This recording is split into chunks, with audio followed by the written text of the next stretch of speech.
Bonjour tout le monde, bienvenue à ce nouvel épisode de TLA 2020, l'invasion, deuxième semaine du mois de juin en vue du King of the Ring. On va voir qu'est-ce qui s'est passé la dernière fois. On a commencé ça à Raw qui a fait un 83. Nos shows étaient légèrement moins bons que d'habitude en termes de ratings. Kane a battu le Big Show dans le main event pour garder son titre intercontinental avec intervention de Shane McMahon. Yoshihiro Tajiri et Shane Helms ont battu les Hollies. Christian a battu Matt Hardy pour devenir champion européen et avance dans le tournoi du King of the Ring. Kurt Angle a battu Hayabusa dans le meilleur combat de la soirée. Les Dudley Boys ont battu Pete Gas et Road Rages et Triple H a battu K-Quick. On est allé à Heat. Jaredin et Christopher Daniels ont battu Palumbo et O'Hare dans un non-title match qui a surpris beaucoup de monde. Ivory a battu Molly Holly et Perry Saturn a battu D'Lo Brown. SmackDown, on a Undertaker qui a battu Buff Bagwell dans le main event.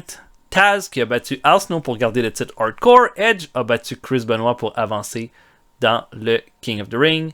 Jimmy Noble et Easy Money ont battu Too Cool. Et Albert a battu Steve Blackman. On va se diriger vers Raw. Mais là, j'ai vu qu'il y avait quelques problèmes de morale. Là. Je vais peut-être faire le quoi là. Bon, peut-être pour Just Incredible. Que j'aime bien. Je vais lui donner 3000. Imagine. Il est content, mais il est toujours énervé. Puis je pensais aussi à X-Pac qui est encore en rehab, qui a reçu de l'argent, qui a reçu tellement de bonus, mais on va y en donner un autre. Comme je tiens à lui. Il est toujours annoyed. Ok. Donc, on va se préparer pour Raw, qui est dans 5 jours. Je nous amène là, puis on va regarder un petit peu après pour la carte, puis tout ça. À tantôt. Ok, donc, on se prépare pour Raw. Notre carte va être... Bon, on a déjà mis qu'à SmackDown, c'est les débuts de Sting dans le ring, avec Booker T contre Austin et Triple H pour les titres par équipe. C'est notre gros match. On va avoir, pour Raw, Chris Benoit et Jericho contre Edge et Christian. Ça va être un bon match aussi. Bon, à toutes les fois que j'ai mis Edge puis des gars un peu comme Upper Midcard dans les main events de Raw SmackDown, ça n'a pas toujours bien été, mais c'est pas grave. I don't care. Je m'essaye, j'y tiens. Là, on a Ivory qui son contrat se termine. Ivory, je veux la garder. Elle a donné presque le meilleur combat à Heat la semaine passée. Elle a 39 ans, mais je pense qu'on peut l'avoir pour 2 ans facilement. Là, en ce moment, elle gagne combien? 15 000. Moi, je l'avais pour 2 ans. On paye pas ça. 15 500. C'est correct.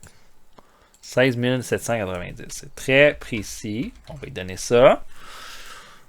On peut se payer l'augmentation. Fait qu'on la signe. Peut-être pour 2 ans, je pense pas qu'on va la signer après. Mais là, on a d'autres lutteuses qui viennent d'arriver dans notre roster. Regardez-moi ça. AJ Kong, que je viens de signer. Un peu, là, on va faciliter ça. Il fallait que ma division féminine soit un peu là, boostée. Daphne, que j'ai signé aussi. Peut-être pas la meilleure dans le ring, mais beaucoup de charisme. Donc ça, j'aime ça. Manami Toyota, qui est effectivement une lutteuse incroyable. Là, par exemple, il faut que je check. Je voulais des heals parce que j'ai juste des face. China est face. Daphne est heal. Ivory est heal. Là, j'ai 3-1, 3-2, 2-3, 3-3. Là, elle serait face, fait 4-3, 5-3. Ok, non. Il faudra faire que Manami Toyota soit heal. Elle est meilleure en tant que babyface, mais elle va être heal. Bon. Fait que ça on devrait pouvoir... Parce que là, si éventuellement je split les rosters, ce qui va arriver évidemment, il va falloir que je signe d'autres lutteurs. Qui ont peut-être... Parce que le temps que je développe certains projets, ça va être long. Puis je veux... Comme... Il faut que mes shows soient au-dessus de 80 de qualité à toutes les fois. Fait qu'il faut qu'ils gagnent de l'overness, ces gars-là. Le temps que ça va prendre, puis il reste des gros gars à signer, tout ça. Ça va être des surprises à tous les mois. Je pense que c'est pour ça que cette série-là va être vraiment cool. Mais, ouais. À voir, là. On va avoir le retour du Rock bientôt aussi. Ça va aider aussi. Donc, voilà. Mais on a une division féminine qui commence à être solide. Donc, voilà. Pour ça, on a notre Raw ce soir. Incident. Mick Foley et Mark Jindrak. Il a donné des trucs au micro à son protégé Mark Jindrak, qui n'a pas encore commencé avec nous. Qui est absent. B.G. James. Booker T qui est blessé. Encore, mais il devrait être correct pour SmackDown. Adams, Brian Clark sont en time-off. Rey Mysterio sont en time-off. Hugh Morris, DDP. The Rock est en train de filmer son film. X-Pac en rehab. Fait qu'on va y aller avec un medal. Tiens, mettons...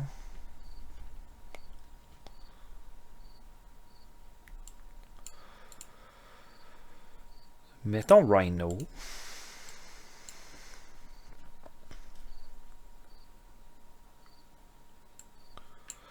Mettons Rhino puis Jerry Lynn. Non. Ok, donc je book Benoit Jericho contre Edge et Christian en main event. Je book ça, on se voit après. Attends tout le monde. Ok, il commence ça pre-show devant 14 727 personnes. Kyle Tai affronte David Flair, qui est un lutteur de notre développement, et Jason Knight, qui est un lutteur local. David Flair, là, ça n'a pas l'air fort, toute cette histoire-là. Mais Kyle Tai va l'emporter avec un Tornado DDT de Funaki sur David Flair. Et 52 pour ouvrir ça.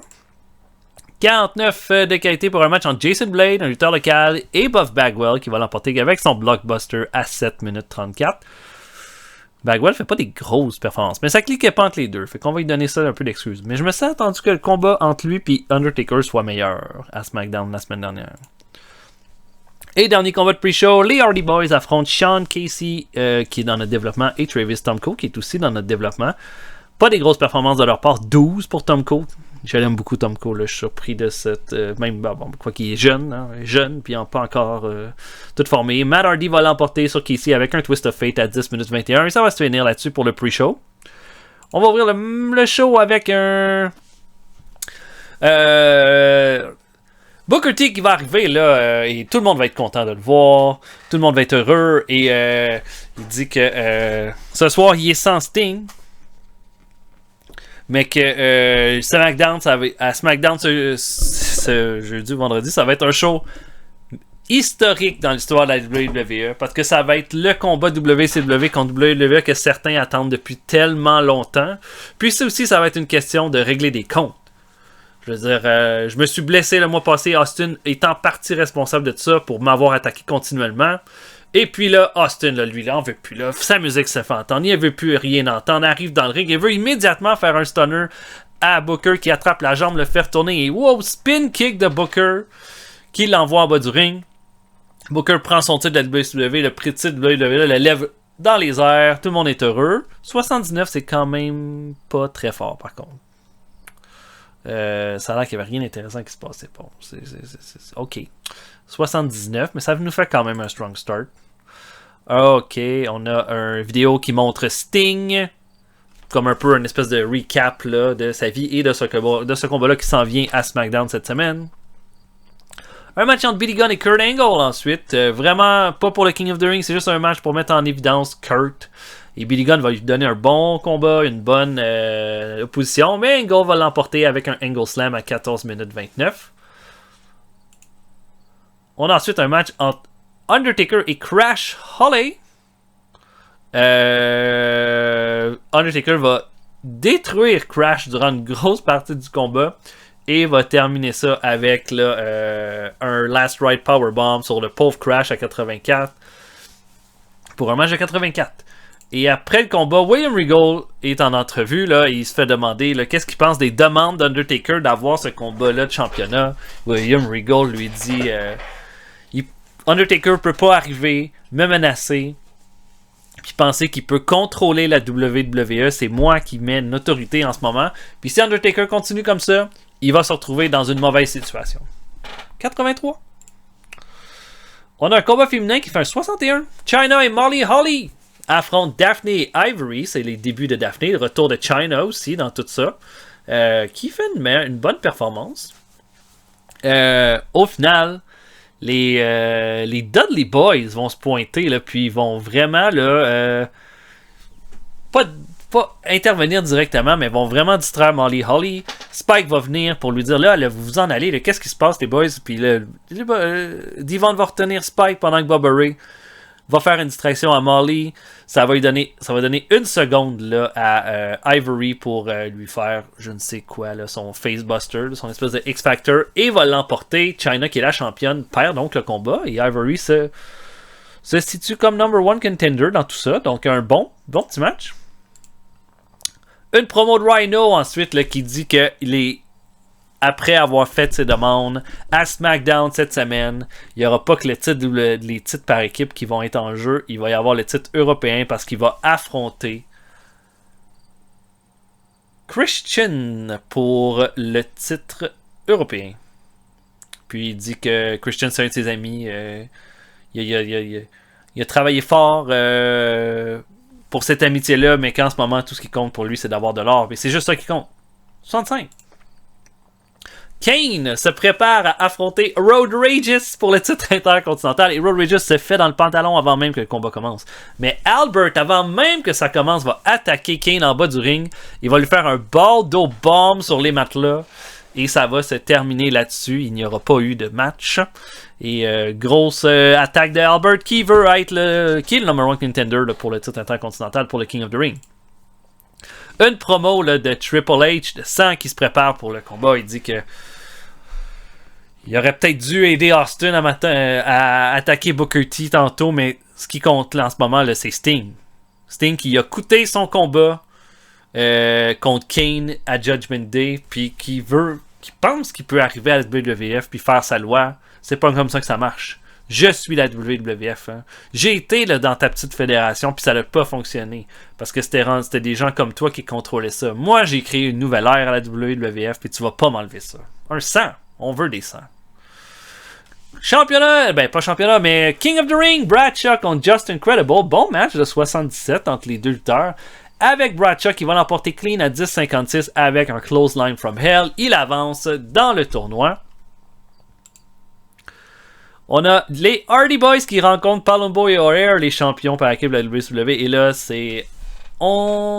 rit un peu de la gueule de Palumbo et O'Haire. Vous nous avez montré là, vraiment beaucoup de choses impressionnantes à Heat. Et là, Palumbo et O'Haire dit, tu sais quoi, ça se passera pas comme ça. Les titres, on va les réaffronter. Daniels puis Jerry Lynn, on va mettre nos titres en jeu. Puis vous allez voir, vous allez comprendre que vous avez fait une erreur. C'était juste un fluke, puis un fluke, ça arrive jamais 2 fois. Et là, Jeff et Matt sont comme, OK, alright. Et le main event fait un 75 seulement. Eddie Guerrero et Jericho contre Edge et Christian. Pourtant, les performances sont plus hautes, mais le heat bas des deux storylines baisse la valeur du combat. Mais une performance de 90, 85, 81 pour Edge, 75 pour Christian, ça aurait dû être plus haut que ça. Christian va réussir à faire le pin clean sur Eddie Guerrero à 14-45. C'est quand même une grosse surprise pour tout le monde qui fait wow, qu'est-ce qui se passe là? Christian est comme surpris aussi de Edge. Va être surpris de voir Christian là, genre, qui va chercher cette victoire là clean. Et on va finir le show de cette façon là. On a perdu notre population dans 25 régions. Jusqu'à 74, ça me surprend un peu parce que j'ai vraiment des segments qui étaient meilleurs que 74 en général. Peut-être même mes combats étaient meilleurs que ça. Mais le main event m'a eu. Mon main event m'a eu. Mais je pense que SmackDown, clairement, va être mieux. Clairement.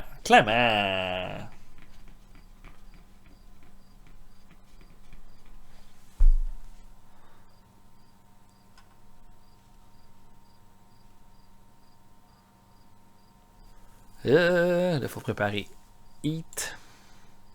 Bon, Booker T est prête. Mysterio est revenu de vacances. Ouais, le show était pas assez bon, là. On va en faire de quoi avec ça. Mais je suis surpris de la note, là. Parce que 74, j'ai eu un segment à 74. Quoi, j'ai eu des combats, ouais. Mais il va falloir que je donne plus de temps d'antenne à mes tops. Ouais. Ok. Bon, ben on va y aller avec un autre combat. O'Haire Palumbo.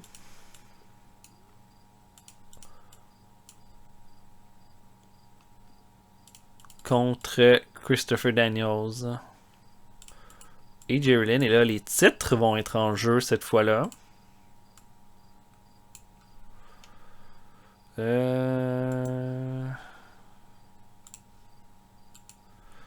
WCW World Tag Team. Hop. Puis pour SmackDown, on a déjà notre match de fête. Ok, fait que c'est juste des combats par équipe qui vont être en main event cette semaine. Ok. J'ai pas regardé ce que... Ok, bon, c'est pas grave. Locker Room. Je vais y aller Metal complètement au hasard. Booker T. Et Christopher Daniels. Non. Donc, je book combat de championnat de WCW. Je book ça, on se voit après. À tantôt tout le monde. Ok, on commence ça. Robert Gibson, légendaire lutteur du Rock'n'Roll Express, que j'ai signé expressément pour affronter en pre-show Jamie Noble. Question de lui donner peut-être de l'overness, vu que Gibson a encore un petit restant de popularité. Noble va le battre par soumission à 8 minutes 57. Ensuite, deuxième combat de pre-show, Rikishi affronte D'Lo Brown. Ça se termine à 8 minutes 18 avec le Rikishi Driver sur D'Lo Brown pour un 63. On ouvre le show avec une entrevue de Chris Jericho qui parle de ce qui s'est passé dans le main event de Raw. Il dit il a toujours beaucoup respecté Eddie Guerrero, mais clairement, Eddie était pas à son meilleur dans le main event de Raw. Puis il aimerait ça avoir des explications par rapport à ça. Là. 76. Farouk affronte Bull Buchanan, combat pour le tournoi du King of the Ring. Farouk va l'emporter clean à 9 minutes 40 avec un Dominator sur Bull Buchanan pour un 68. Farouk avance dans le tournoi. Combat féminin, on a Jacqueline Moore qui affronte Aja Kong. Les deux, ça clique pas du tout. Ouais, je pensais que Jacqueline Moore avait de la popularité. Je pensais pas que c'était considéré comme, elle n'était pas considérée comme unimportant. Mais je voulais faire gagner Aja Kong au début, mais elle a aucune popularité aux États-Unis, donc Jacqueline refuse de perdre contre elle. Fait qu'on va y aller comme avec une espèce de roll-up à 9,51. Pas vraiment pas plus loin que ça, ben c'est pas un gros match. Hein. On a Tommy Dreamer qui attaque Taz en coulisses encore une fois. L'arbitre est là, il dit tu veux-tu faire le pin? Et Tommy Dreamer dit non, prends un couvercle de poubelle, taf, taf, taf, va donner une dizaine de coups sur Taz et va le laisser comme ça, gisant au sol. 33, wow, là, c'est vraiment nul. Et notre main event fait un 46. Holy snipe! Eh ben, je me serais attendu à un meilleur match, mais il a fallu que O'Haire Palumbo voulait pas perdre encore une fois. Et Daniels, Jerry Lynn va faire le pin sur Chuck Palumbo à 9,34 et Palumbo et Daniels et Jerry Lynn deviennent les nouveaux champions de la WCW. Il faut que j'enlève Stacy Keibler, le manager de Sean O'Haire. Et là, après le combat, Palumbo et O'Haire sont absolument furieux, attaquent Jerry Lynn et Christopher Daniels. Les Hardy Boys viennent faire le save et ça va se finir là-dessus. C'était pas un gros show du tout, là, 55 seulement. Mais là, mon SmackDown, ça promet pas mal plus que la semaine précédente. Fait que là, j'ai des blessures. Quelqu'un s'est blessé. Je pense que c'est Chris Daniels. Il peut juste faire des angles pour 16 jours. Fait qu'il s'est vraiment fait un elbow maritime. Bon, ok. Bon, O'Haire puis Stacy Keibler, là, ça marche pas. Fait qu'on les enlève.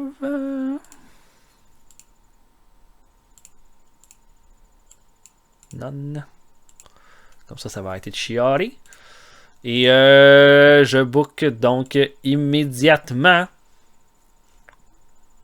SmackDown. À tantôt. Ok, fait que j'espère que ça va être un bon SmackDown. J'ai pas utilisé Undertaker, donc je sais pas si ça va avoir beaucoup d'impact, mais bon, à voir. On commence en pre-show. Yoshihiro Tajiri qui affronte Steve Doll, lutteur local. Tajiri va le battre avec un buzzsaw kick à 9 minutes 32 pour un 47. Deuxième combat de pre-show, Johnny the Bull affronte Crash Holly. Holly va l'emporter par pinfall à 6 minutes 24. Il va falloir enlever Molly de manager de Crash. Et dernier combat de pre-show, Roadkill, lutteur local aussi, affronte Hardcore Holly. Holly va l'emporter par pinfall à 9 minutes 21.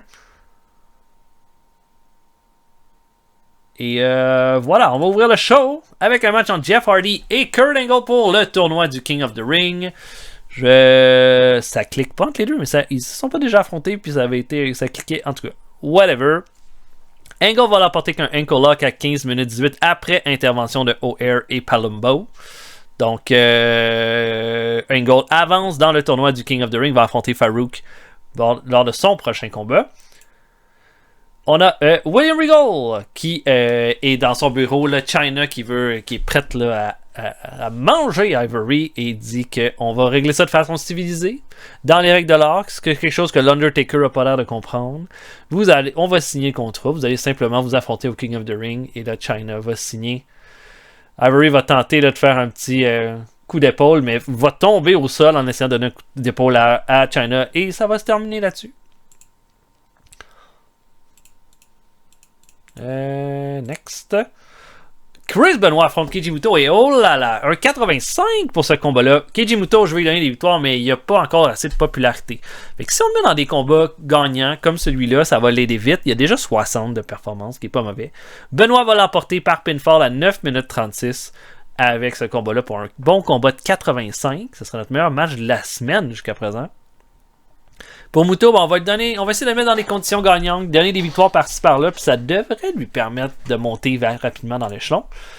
Austin va faire une promo, là, va parler de Sting, va parler de Booker T, va parler de ce qui se passe en ce moment, des changements, des choses qui n'ont pas de sens, puis il y a une chose qui assure, qui est garantie qu'il va arriver, c'est qu'ils vont ressortir, lui et Triple H, le Two-Man Power Trip, d'ici, champion par équipe, puis Sting et Booker T vont se rendre compte qu'ils ont essayé d'aller un petit peu trop proche du soleil, de voler un peu trop proche du soleil aujourd'hui. Un 100, c'est très bien. Billy Gunn et Test affrontent Big Show et Buff Bagwell. Bon petit match de 77. Bagwell va l'emporter avec un blockbuster clean sur Test.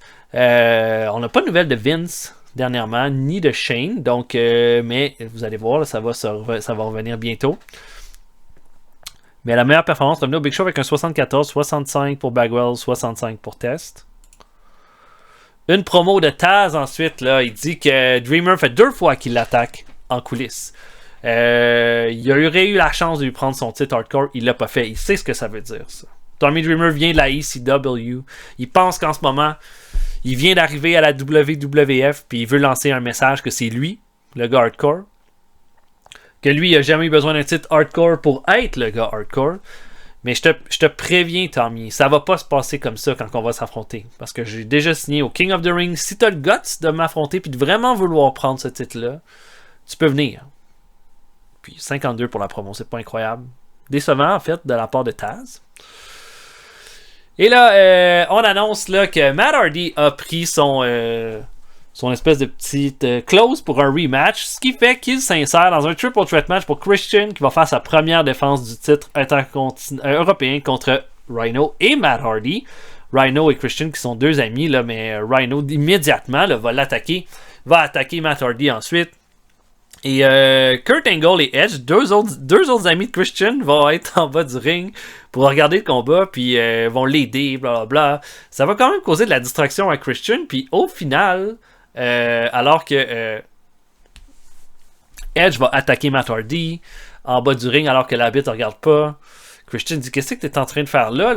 Puis là, il va se revirer, il va recevoir un gore de Rhino et Rhino devient le nouveau champion européen de la WWF. Christian n'a même pas eu le temps de faire un seul défense de titre. Et Rhino reprend un titre aussi. Et 82, c'est un très bon match. Et là, Eddie Guerrero et Chris Jericho sont en coulisses. Et là, il dit t'as dit des choses sur mon compte, essai, blablabla, à Heat. Et là, Chris Jericho dit ouais, t'étais juste pas dedans pour notre combat, blablabla. Et là, le ton commence à monter. Chris Benoit va entre les deux. Il dit là, vous allez arrêter ça. On arrête ça tout de suite. On est 3 des meilleurs lutteurs au monde. On n'a pas besoin d'agir de cette façon-là. Là. On va trouver notre niche, puis on va trouver notre chemin ici. Et là, Eddie regarde Chris et dit tu parleras pas en mon nom ici. Et il s'en va. Chris Jericho comprend pas, puis Benoit va le regarder et dit c'est tout de ta faute, ça. T'aurais dû garder ta grande langue. Et là, Jericho et Benoit. Là, Jericho s'en va, il est insulté aussi. Ça se termine là-dessus. La rivalité gagnante, c'est ça qu'on voulait. Spike Dudley affronte Albert pour un 62. Combat qui ne durera pas trop longtemps. Spike va quand même donner de son mieux, mais va perdre avec un bardo bomb. Et immédiatement après le combat, Albert et Kane commencent un gros brawl. Et puis Kane va réussir à attraper Albert par la gorge et lui faire un chokeslam. Les deux se sont terrassés une fois chacun et ça va se terminer là-dessus. Oh yes! Main event, Booker T Sting contre les Two-Man Power Trip. Un sang! Et dans un combat que vous êtes capable d'imaginer, qui était complètement incroyable.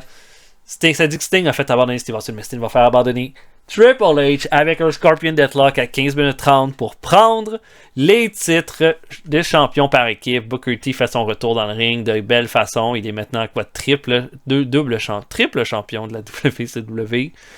Et on va terminer le show là-dessus. 75? What the hell? Ah, il voulait plus d'angles. J'avais pas assez d'angles. Ok. Bon, c'est pas bon ça. 75? Pour un show qui avait un 100 à la fin. Un combat de trop. J'aurais dû vérifier que j'avais pas trop de matchs. Merde. On va se reprendre la semaine prochaine. On va apprendre de nos erreurs. On va avoir plus d'angles.